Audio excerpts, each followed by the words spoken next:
बातम्या काही पावसाच्या आपल्याला बघायच्यात। गडचिरोलीतून बातमी आहे। गडचिरोली जिल्ह्यामध्ये पावसाने काहीशी विश्रांती घेतली असली तरी सुद्धा पूरस्थिती अजून कायम आहे। भामरागड तालुक्याच्या तिसऱ्या दिवशी सुद्धा संपूर्ण जगाशी संपर्क तुटलाय। तेलंगणातील धरणातून पाणी सोडल्यामुळे गोदावरी असेल किंवा प्राणहिता आणि इंद्रावती नद्यांना पूर आलेला आहे आणि त्यामुळे नदीकाठच्या गावांना सतर्कतेचा इशारा दिलाय। जिल्ह्यातील 20 पेक्षा अधिक मार्ग अजून सुद्धा बंद आहेत। अनेक गावांचा संपर्क खंडित झालाय।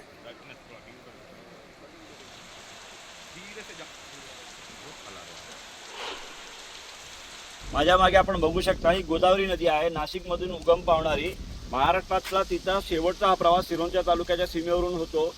35 किलोमीटर अंतरपर्यंत वाहणारी गोदावरी नदी, या ठिकाणी गोदावरीचं 2 किलोमीटर रुंदीचं संपूर्ण पात्र काठोकाठ भरलेलं आहे।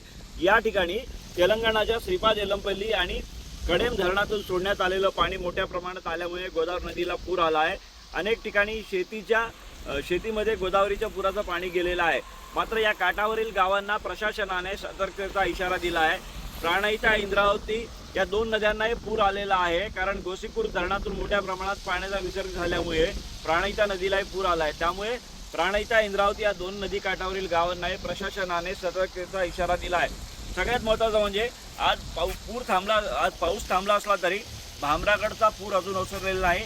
भामरागड 3 दिवस झाले जगापासून अलिप्त आहे, संपर्क तुटलेला आहे। भामरागड तालुक्याचा पर्लकोटा नदीवरील मोठा पूल पाण्याखाली गेलेला आहे आणि पर्लकोटा नदीचं पाणी गावात शिरल्यामुळे पूर परिस्थिती निर्माण झाली होती। काल जिल्हा प्रशासनाने 700 पेक्षा जास्त नागरिकांना सुरक्षित स्थळी हलवलेलं आहे।